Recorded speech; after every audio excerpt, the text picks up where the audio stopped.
ก่อนจะเห็นความสำคัญก่อนเมื่อวันที่เขาเอาเธอไปกอดฉันได้แค่ยืนมองจ้องเธอไกลๆอยากบอกรักเธอสักคำนาทีนี้ก็ทำไม่ได้เกี่ยวข้องทางใจก็เคยรักกัน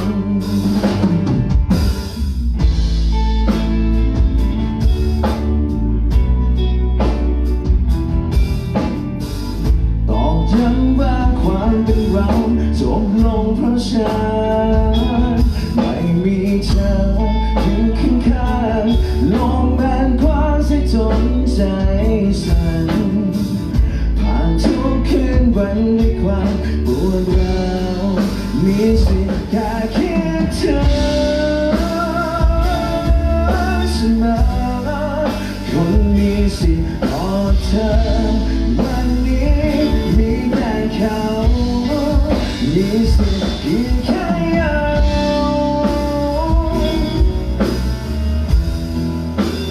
ฝากเดือนและดาวบอกเธอฉันขอโทษ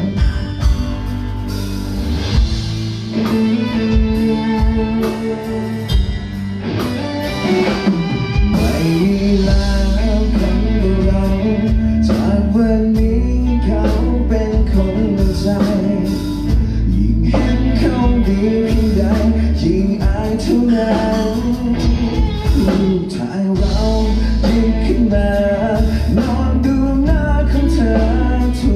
กวัน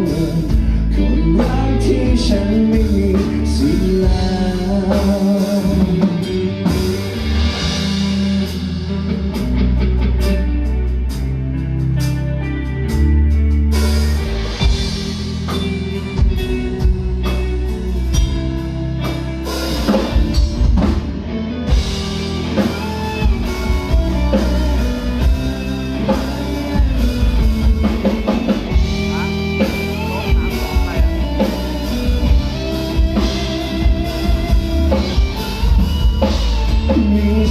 อยากคิดถึง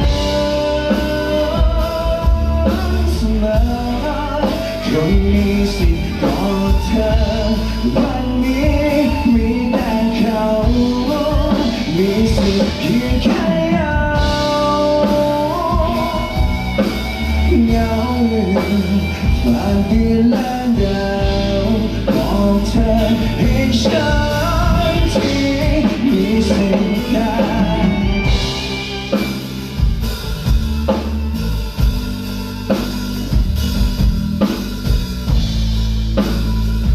มีแต่เขาเพียงแค่เงา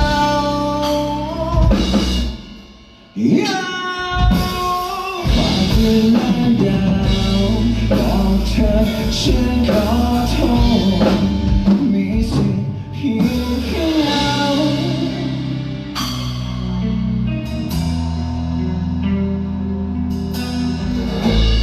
บอกว่าฉันยังรัก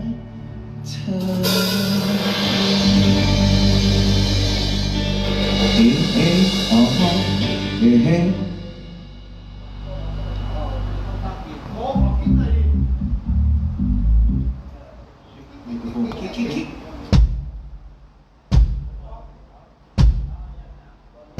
เจ๊เจ๊เฮ้ฮะ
ที่เราเลิกกันนี่หรือนั้นแต่เหลือทิ้งไว้คือความเจ็บในใจบางยังมีร่องรอยของความเสียใจซึ่งควรมีแค่เพียงเราที่ได้รู้ผ่านวันเวลาคือไปเริ่มต้นใหม่และอาจไปเจอใครซึ่งเป็นคนที่เรารักไม่รู้ว่าเขาจะยอมรับไหมไม่รู้ว่าเขาจะรักเรื่องราวได้ไหมกลัวเขาจะรักไม่ไหวคนละดีที่เคยไม่รู้ว่าเขาจะยอมรับไหมก็รู้ไม่ง่ายเลยกับวันพรุ่งนี้เธอและฉันก็ได้รู้ดีแต่ก็หวังจะเจอใครยอมรับคนที่มีดี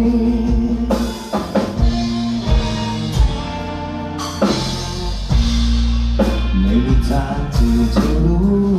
เลยวันข้างหน้าจะเป็นไงกับชีวิตผ่านวันเวลาคือไปเริ่มต้นใหม่และอาจไปเจอใครซึ่งเป็นคนที่เรารักไม่รู้ว่าเขาจะยอมรับไหมไม่รู้ว่าเขาจะรักเรื่องราวได้ไหม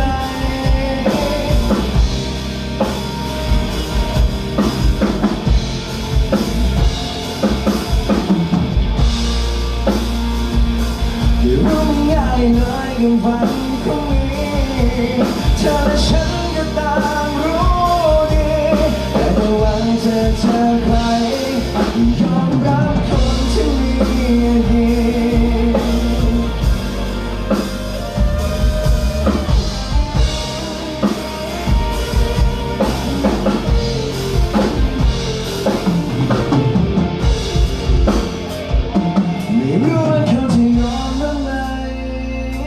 ไม่รู้ว่าเขาจะรับเรื่องราวได้ไหม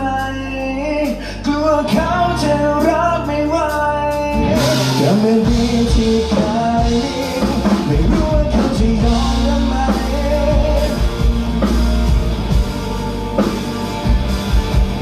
เธอและฉันก็ต่างรู้ดีแต่ก็หวังจะเจอใครไม่รู้ว่าเขาจะยอมรับไหม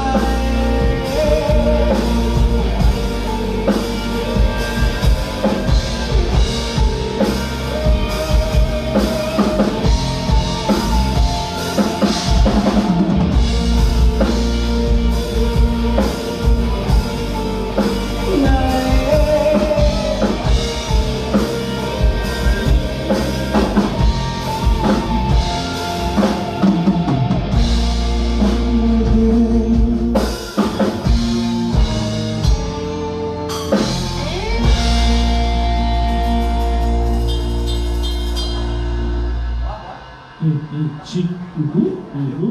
เฮ้เจ๊เฮ้ยอ๋อฮัลโหลเบิร์ดขอไมโครโฟนฮัลโหลฮัลโหล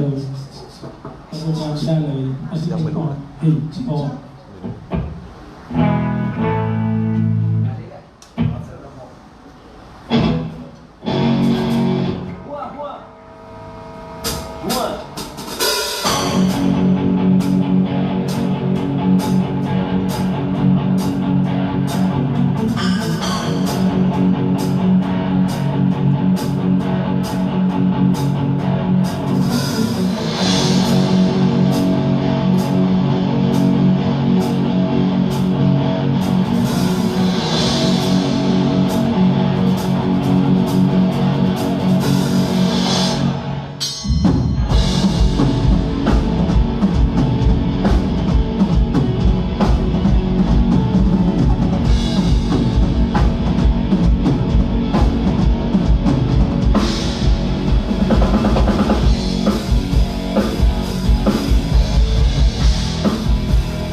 ที่จะได้แล้วนะ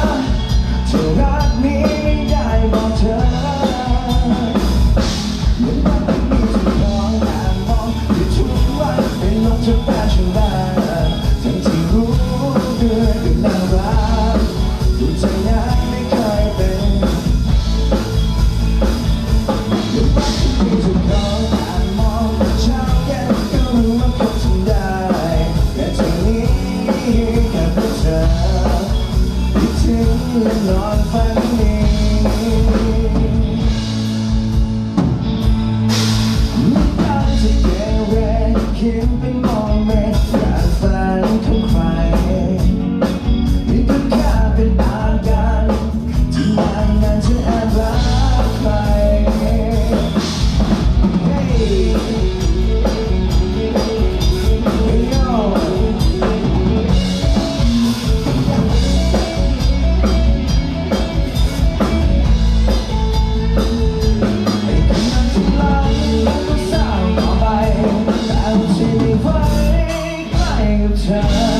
จะได้แล้วนะ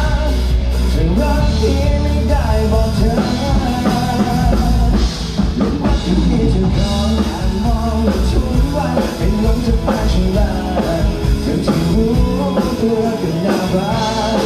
ถึงใจนั้นไม่เคยเป็นเรื่องว่าที่มีเธอของแอบมองเช้าเย็นก็รู้ว่าคงทำได้แค่เธอนี้แค่เธอถึงและนอนฝันดียังมองเธอคิดถึงและนอนฝันดี